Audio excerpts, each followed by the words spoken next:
Good morning students. Today we will understand about 7 crystal system.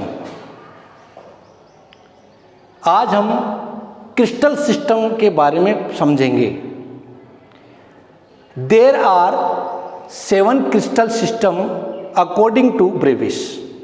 Brevis के अनुसार कितने crystal system होते हैं? 7 टाइप के क्रिस्टल सिस्टम होते हैं. और इन 7 टाइप्स के क्रिस्टल सिस्टम में ही ब्रेविस ने ये बताया कि यदि हम 3 डायमेंशंस के अंदर रेगुलरली कॉन्स्टिट्यूएंट पार्टिकल्स को अरेंज करें तो 14 टाइप्स की यूनिट सेल बनने की संभावना होती है या 14 टाइप की यूनिट सेल डेवलप होती है. तो हम ये 7 सिस्टम को भी पढ़ेंगे और कौन कौन सी 14 टाइप की आपकी यूनिट सेल डेवलप होंगी उसके बारे में यहाँ पे समझेंगे. हिंदी में इसको आप क्या कहेंगे? क्रिस्टल तंत्र. अब देखिए, जितने भी प्रकार के क्रिस्टल सिस्टम होते हैं उसको हम एक बार एक टेबुलर फॉर्म बनाकर टेबुलर फॉर्म में उसको क्या करेंगे? एक्सप्लेन करेंगे, जिससे कि आपको इजीली याद हो जाए और उसके ऊपर बोर्ड में क्या क्वेश्चन आपसे पूछ सकता है उसके बारे में भी आपको जानकारी दूंगा. देखिए, आप जितने भी प्रकार के क्रिस्टल सिस्टम है वो आपको नाम से स्पष्ट हो रहा है कितने? ये 7 टाइप के क्रिस्टल सिस्टम है. अब ये 7 कौन कौन से होंगे? पहला होगा आपका क्यूबिक, दूसरा क्या होगा आपका? टेट्रागोनल, तीसरा होगा ऑर्थोरोम्बिक, चौथा आपका होगा हेक्सागोनल, पांचवा होगा रोम्बोहेड्रल या ट्राइगोनल, छठा आपका होगा मोनोक्लिनिक और सातवां आपका होगा triclinic. These are the 7 types of crystal system. ये 7 प्रकार के क्रिस्टल सिस्टम होते हैं जिनके भी अपन ने नाम लिए हैं. अब देखिए, यदि मान लीजिए क्रिस्टल सिस्टम हमारे पास क्यूबिक है तो इसकी क्या कैरेक्टरिस्टिक होगी? देखिए, क्या क्या कैरेक्टरिस्टिक है उसको अपन इस टेबल के अंदर समझेंगे. सबसे पहला कि यदि क्यूबिक टाइप का क्रिस्टल सिस्टम है तो उसके अंदर जो पॉसिबिलिटीज है किसके बनने की? यूनिट सेल बनने की. वो कौन कौन सी है? प्रिमिटिव टाइप की, बॉडी सेंटर्ड, फेस सेंटर्ड. यानी क्यूबिक टाइप का जो हमारा क्रिस्टल सिस्टम है उसके अंदर 3 प्रकार की यूनिट सेल बन सकती है, बनने की संभावना है यदि हम उसको 3 डायमेंशन में कॉन्स्टेंट पार्टिकल्स को अरेंज करें. तो वो 3 प्रकार की कौन कौन सी होगी? प्रिमिटिव टाइप की, जिनके अपन बारे में अपन पहले वाले लेक्चर में अच्छे से समझ चुके हैं. बॉडी सेंटर्ड बन सकती है या फेस सेंटर्ड. ये इसकी पहली कैरेक्टरिस्टिक हुई. अब देखिए, आप जब अपन ने यूनिट सेल पढ़ा था तो उस वक्त अपन ने ये भी समझा था कि उसके कुछ डायमेंशंस होते हैं या जिसको उसके कुछ पैरामीटर्स होते हैं. और उन पैरामीटर्स पढ़ा था कि नहीं पढ़ा था कि पैरामीटर्स कितने होते हैं? 6 टाइप्स होते हैं. और ये जो पैरामीटर्स होते हैं उनको अपन किससे रिप्रेजेंट करेंगे? एक्सियल डिस्टेंस, या इसी का दूसरा नाम क्या है? Edge, length. दूसरा क्या हो सकता है? Axial angles. और फिर इसका एग्जाम्पल. तो ये जो है ना, ये इनके कैरेक्टरिस्टिक्स हैं. कौन कौन से? एक्सियल डिस्टेंस और एक्सियल एंगल्स.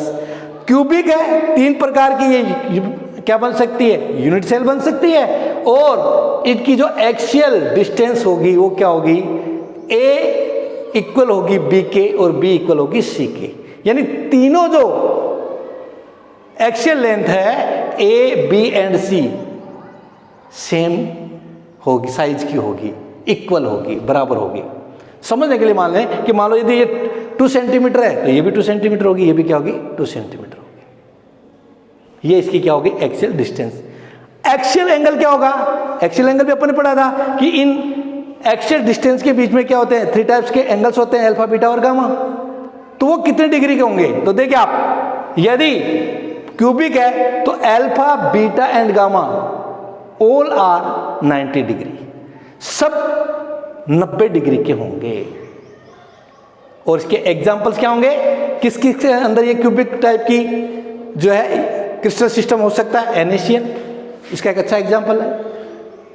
जिंक, इसका एक अच्छा एग्जांपल है. इसके बाद जिंक ब्लेंडेड, इसका एक अच्छा एग्जांपल है. कॉपर, ये कुछ इसके एग्जांपल है जिनके अंदर क्यूबिक टाइप की क्रिस्टल सिस्टम पाया जाता है. एक क्लियर हो गया? नेक्स्ट देखिए आप, दूसरा जो आपका है वो क्या है? टेट्रागोनल टाइप का क्रिस्टल सिस्टम। अब टेट्रागोनल टाइप का यदि क्रिस्टल सिस्टम है तो पहली कंडीशन, पहली कैरेक्टरिस्टिक अपन को समझनी है कि उसके अंदर किस प्रकार की यूनिट सेल बन सकती है, उसकी क्या प्रायोरिटी है या क्या पॉसिबिलिटीज है, सॉरी प्रायोरिटी नहीं, उसकी क्या पॉसिबिलिटीज है। तो एक तो आपकी प्रिमिटिव बन सकती है, उसके अंदर केवल दूसरी क्या बन सकती है, बॉडी सेंटर्ड बन सकती है। दो ही प्रकार की यूनिट सेल उसके अंदर डेवलप हो सकती हैं यदि हम कॉन्स्टिट्यूएंट पार्टिकल्स को डिफरेंट जो है डायमेंशंस के अंदर अरेंज करें। तो अब देखिए आप इसके अंदर एक्सियल डिस्टेंस इनकी क्या होगी, ए और बी की जो साइज है वो तो इक्वल होगी, लेकिन बी और सी एक दूसरे के इक्वल नहीं होंगे। और यहां पर एक्सियल एंगल्स की यदि बात अपन करें तो अल्फा, बीटा एंड गामा, यहां पर भी तीनों एंगल जो होंगे, तीनों एंगल्स जो होंगे उनकी वैल्यू क्या होगी, 90 डिग्री ही होगी। अब ये किस किस के अंदर होता है, इसके क्या एग्जाम्पल होंगे। पहला हो जाएगा आपका white tin, SnO2, titanium dioxide, CaSO4, calcium sulphate etcetera. These are the main examples of tetragonal crystal system. Third type का जो क्रिस्टल सिस्टम होगा वो कौन सा आपका होगा, ऑर्थोरोम्बिक होगा। कैसा होगा, ऑर्थोरोम्बिक होगा। तो देखिए आप ऑर्थोरोम्बिक इसका नाम है, इसके अंदर क्या क्या पॉसिबिलिटीज हो सकती है, primitive, body centred, face centred, and centred. देखो बहुत बड़ी बात आपको इसमें समझनी है, एकमात्र ऐसा क्रिस्टल सिस्टम है जिसके अंदर 4 टाइप्स के यूनिट सेल बनने की पॉसिबिलिटीज है। केवल और केवल ये एक अकेला ऐसा है जिसके अंदर ये 4 टाइप्स के बन सकते हैं। तो इसको आपको विशेष रूप से याद रखना है बोर्ड के हिसाब से। कौन सा है, ऑर्थोरोम्बिक। और उसके अंदर कौन कौन सी बन सकती है, प्रिमिटिव, मतलब 4 प्रकार की तो होती है। अपन ने जब पहले लेक्चर में पढ़ा था तो कितने प्रकार की आती है, 4 प्रकार की होती है। और चारों की चारों प्रकार की जो है वो यूनिट सेल इसके अंदर डेवलप हो सकती है। इसके बाद आगे आप देखिए नेक्स्ट आपका क्या हो जाता है। अच्छा सॉरी, ये तो हो गया इसका पॉसिबिलिटीज, यूनिट सेल कौन कौन सी डेवलप हो सकती है। अब आप देखिए इसका एक्सियल डिस्टेंस और एज लेंथ इसके अंदर क्या होगी। एक्सियल डिस्टेंस और देखिए आप इसके अंदर A, B and C are not equal to each other. ना ए और बी की साइज लेंथ जो है वो सेम होगी, ना बी और सी की होगी। यानी तीनों की जो लेंथ है, एक्सियल लेंथ है, वो उसकी जो साइज है वो क्या होगी, डिफरेंट होगी। इसके बाद नेक्स्ट आप देखिए इसके अंदर हेक्सागोनल आपका अपन पढ़ेंगे। हेक्सागोनल जो क्रिस्टल सिस्टम है उसके अंदर केवल और केवल एक ही प्रकार का जो है यूनिट सेल डेवलप हो सकती है और उसका नाम है प्रिमिटिव। क्या नाम इसका, प्रिमिटिव है। और इसकी क्या कैरेक्टरिस्टिक है, एक्सियल डिस्टेंस यदि अपन इसके देखें तो देखो आप यहां पर फिर वापस क्या हो रहा है, ए और बी तो एक दूसरे के क्या होंगे, इक्वल होगी। लेकिन बी और सी जो है उनकी एक्सियल जो डिस्टेंस या लेंथ है वो क्या होगी, डिफरेंट होगी। एंगल देखिए आप, अल्फा बीटा ये तो क्या होगा 90 डिग्री का होगा। लेकिन देखिए आप इसके अंदर गामा जो है वो क्या होगा 120 डिग्री का होगा। तो एक तो याद रखने की बात देखिए आप, जो पहले 3 थी उनके अंदर तो अल्फा, बीटा एंड गामा तीनों के एंगल क्या है 90 डिग्री है। लेकिन यहां पर अब देखिए आप डिफरेंस आ गया है, यहां अल्फा और बीटा तो 90 डिग्री का होगा लेकिन गामा कितने का होगा 120 का होगा गामा एंगल जो बनेगा। अब इसके एग्जाम्पल देखिए आप, इनके आप एग्जाम्पल यदि देना चाहें तो graphite, zinc oxide, ZnO, CdS, ये इसके क्या है एग्जाम्पल्स हैं। इनके अंदर इस प्रकार का क्रिस्टल सिस्टम डेवलप हो सकता है। इसके बाद आगे देखिए आप, अगला अपना जो आता है वो है रोम्बोहेड्रल और ट्राइगोनल।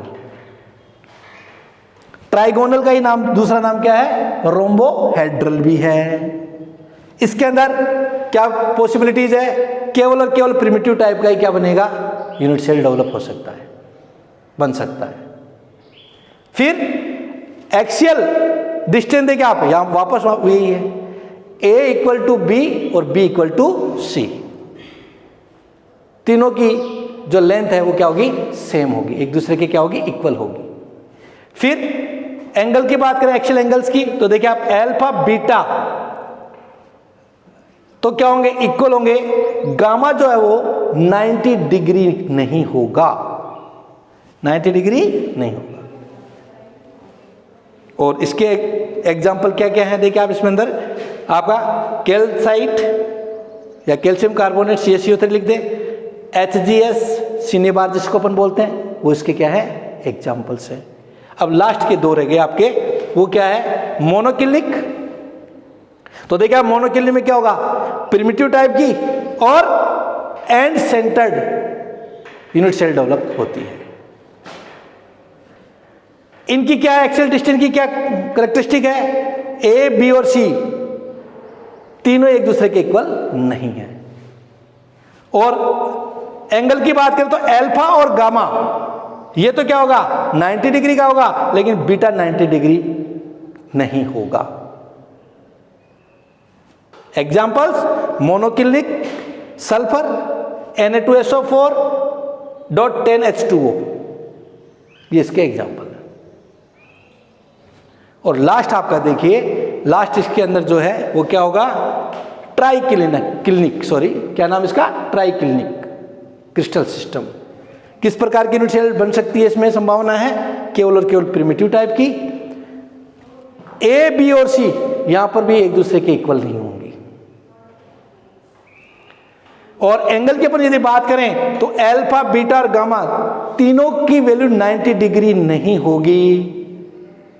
और एग्जाम्पल इनके तो क्या होगा, K2Cr2O7 CSO4.5H2O H2O BO3, these are the main example of triclinic जो है आपका क्रिस्टल सिस्टम जो अपन पढ़ रहे थे उसका लास्ट। अब देखिए यहाँ पे बोर्ड के अंदर क्या क्वेश्चन बनता है,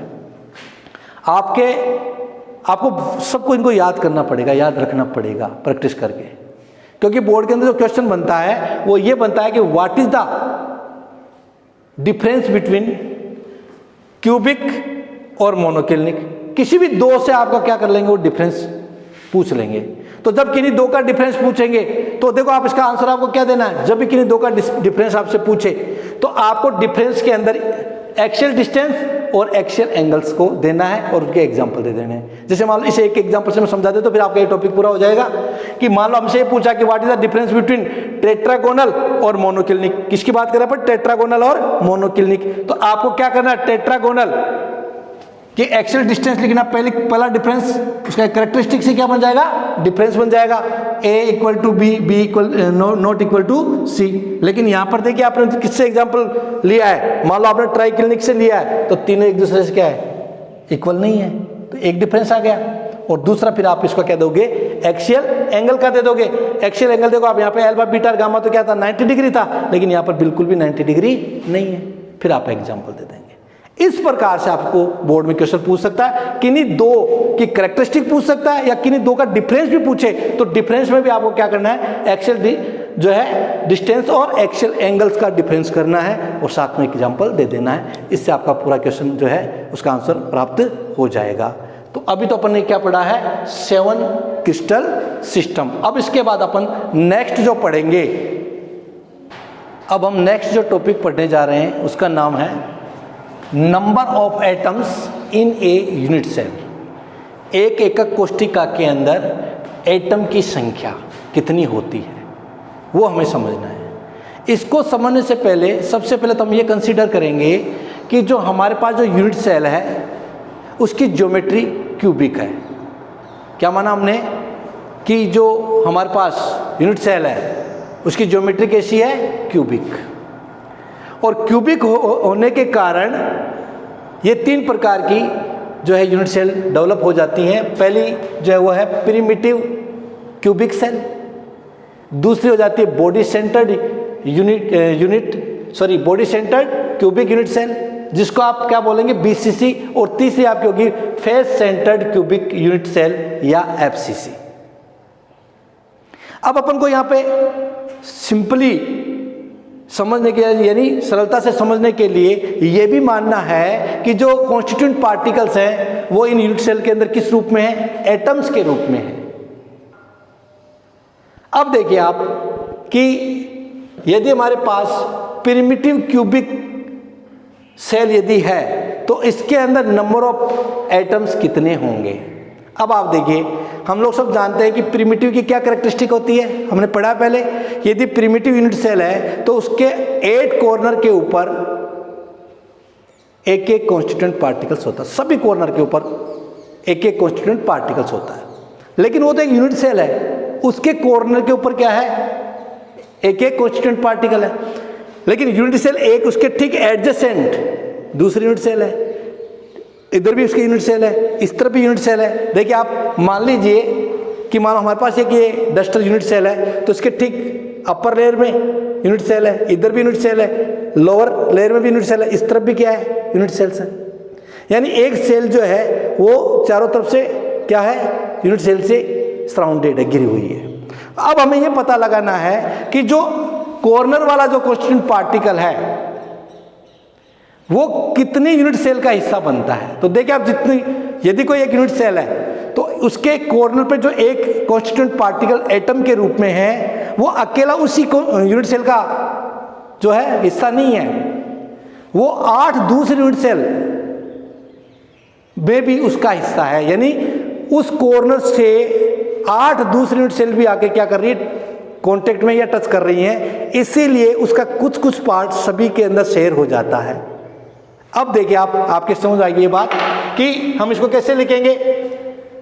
each cubic cell has 8 atoms on it corners, प्रत्येक कॉर्नर के ऊपर तो एक है। The total number of atom in one unit cell is 8 into 1/8 divided by 1 atom. इसका आंसर क्या होगा, कि आपसे यदि कोई पूछे कि प्रिमिटिव क्यूबिक सेल के अंदर एटम की संख्या क्या है, तो आपका आंसर क्या होगा, 1 एटम। अब ये 1 एटम आंसर हमारे पास कैसे आया, अभी हमने समझा है कि 8 तो उसके कॉर्नर पे थे, तो टोटल तो क्या हो गए, 8 हो गए ना। अपने यहां लिखा है total number of atom is 1 unit cell is 8। और ये जो 8 जो कॉर्नर पे कॉन्स्टिट्यूएंट पार्टिकल्स वो अकेले उसी यूनिट सेल के अंदर नहीं है, सराउंडिंग जो जितने भी 8 जो दूसरी यूनिट सेल है उनमें भी उसका थोड़ा थोड़ा पार्ट है, यानी उनमें भी वो थोड़ा थोड़ा जो है शेयर करता अपने आप को। इसीलिए एक यूनिट सेल कितने पार्ट में बट गया, कितनी जगह बट गया, 8 भागों में बट गया कि नहीं बट गया, इसलिए अपने क्या लिख दिया, 1/8। तो 1/8 एक कॉन्स्टिट्यूएंट पार्टिकल डिवाइड हुआ है, और टोटल कितने थे, 8। तो अपन जब इसको सोल्व करेंगे तो टोटल नंबर ऑफ एटम्स कितने आ जाएंगे, 1 एटम। ये इसका आंसर हो जाएगा प्रिमिटिव क्यूबिक सेल का। अब आप देखिए body centred unit cubic unit cell, जिसको अपन शॉर्ट में क्या बोलते हैं, BCC। अब आप बॉडी सेंटर्ड को पढ़ चुके हो, बॉडी सेंटर की स्ट्रक्चर आपके दिमाग में आप वापस आप बनाइए। क्या पढ़ा था आपने उसमें कि 8 कॉर्नर्स के ऊपर तो क्या थे, कॉन्स्टिट्यूएंट पार्टिकल्स थे एटम के रूप में, यहाँ पे अपने माना है। तो 8 तो क्या हो गए, कॉन्स्टिट्यूएंट पार्टिकल कॉर्नर के ऊपर हो गए, और एक कॉन्स्टिट्यूएंट पार्टिकल्स ठीक बॉडी के सेंटर में है। तो अब यहां पे हमें जो चीज समझनी वो ये है कि जो 8 कॉर्नर्स वाले थे, तो ईच एटम जो है यहां पर 8 अनोदर यूनिट सेल के अंदर क्या है, डिवाइडेड है। वही कंडीशन हो गई, एक का तो हिस्सा, एक का जो है वो हिस्सा कितना बना, 1/8। लेकिन यहां पर जो बॉडी के ठीक सेंटर के अंदर जो कॉन्स्टिट्यूएंट पार्टिकल है वो किसी दूसरे यूनिट सेल से अपने आप को शेयर नहीं करता, वो तो बिल्कुल ठीक बीच में है ना, सेंटर में है। इसलिए यदि उसके ठीक पास वाले भी यदि कोई आके यूनिट सेल यदि जुड़ी हुई है, या अपर लेयर में जुड़ी है, चाहे लोअर लेयर कहीं पर भी जुड़ी हुई है, वो जो सेंटर के अंदर जो कॉन्स्टिट्यूएंट पार्टिकल है वो किसी दूसरे यूनिट सेल से अपने आप को शेयर नहीं करता, तो उसकी वैल्यू पूरी की पूरी क्या हो जाएगी, 1 हो जाएगी। तो इसका आंसर हमारे पास क्या आ जाएगा, यदि हमसे कोई पूछे कि बॉडी सेंटर यानी BCC के अंदर नंबर ऑफ एटम्स कितने होते हैं, आपका आंसर क्या आएगा, 2 आएगा। कैसे आया, देखिए आप, वही 8 कॉर्नर इंटू 1/8 पर कॉर्नर एटम, तो क्या हो जाएगा, 8 इंटू 1/8 डिवाइडेड बाय क्या आंसर जो अपन निकालेंगे, सोल्व करेंगे तो क्या आ जाएगा, 1 एटम। और 1 बॉडी सेंटर्ड एटम, एक बॉडी के ठीक सेंटर में, वो अकेला अपना 1 है, वो किसी दूसरे से शेयर नहीं है, उसका हिस्सा किसी दूसरे यूनिट सेल में बिल्कुल भी नहीं है, इसलिए उसकी वैल्यू पूरी पूरी क्या गई, 1। तो 1 इंटू 1 इक्वल टू 1 एटम। तो 1 एटम और 1 एटम तो टोटल क्या हो गया, total number of atoms per unit cell is 2 atoms. तो यहां इसका आंसर क्या होगा, 2 होगा। और लास्ट अब आपका रह गया एक face centred cubic unit cell, जिसको आप शॉर्ट में बोलेंगे FCC। अब यहां पे भी आपको समझना है, 8 कॉर्नर वाली बात आपको समझ आ गई कि जो कॉन्स्टिट्यूएंट पार्टिकल है उसकी वैल्यू एक अकेले की 1/8 है, और 8 से मल्टीप्लाई करेंगे तो 1 आ जाएगी। लेकिन फेस सेंटर्ड की अपन बात कर रहे हैं, तो देखिए आप अपन ने कल जो पहले वाला जो लेक्चर पढ़ा था उसमें हमने समझा था कि एक यूनिट जो सेल होती है यदि वो क्यूबिक है तो उसके टोटल फेस कितने होंगे? 6। कितने फेस होंगे? 6। अब देखिए, अब यहां पे भी बात समझनी है अपन को कि यदि मान लीजिए एक ये यूनिट सेल है, एक इसके फेस के ठीक सेंटर में, क्योंकि फेस सेंटर की क्या कैरेक्टरिस्टिक समझे थे अपन ने कि फेस के ठीक सेंटर के अंदर एक कॉन्स्टिट्यूएंट पार्टिकल्स होता है, कॉर्नर्स पे तो होते ही होते हैं, उसके अलावा each face has one constituent particle at centre. प्रत्येक सेंटर के अंदर भी क्या है? एक एक कॉन्स्टिट्यूएंट पार्टिकल है। अब सेंटर के अंदर है, उसके ऊपर ठीक दूसरे इसके ऊपर यदि कोई यूनिट सेल आके यदि इससे लगती है, जब वो क्रिस्टल लैटिस बनाती है, तो एडजेसेंट जो यूनिट सेल आई, तो फेस सेंटर्ड वाला जो कॉन्स्टिट्यूएंट पार्टिकल है वो अकेला उसी एक का ही तो पार्ट नहीं हुआ, उसका हाफ हिस्सा तो ऊपर वाले में चला गया और हाफ उसके पास खुद के पास रह गया। इसका मतलब क्या हुआ कि हमारे पास 6 फेस है, लेकिन कॉन्स्टिट्यूएंट पार्टिकल्स जो है वो उसकी एक जो फेस के जो ठीक सेंटर में उसकी वैल्यू क्या हो गई? 1/2 हो गई, हाफ हो गई ना, क्योंकि वो अकेला एक ही यूनिट सेल का हिस्सा नहीं है, वो जिसमें वो जिस यूनिट सेल के फेस में वो है उसका तो वो हिस्सा है ही है, साथ ही साथ उसके एडजेसेंट उसके ठीक पास जो यूनिट सेल दूसरी है उसका भी वो हिस्सा है। इसीलिए टोटल जो है फेस हो गए 6, और नंबर ऑफ कॉन्स्टिट्यूएंट पार्टिकल वहां पर जब फेस के अकॉर्डिंग अपन देखें तो क्या हो जाएंगे?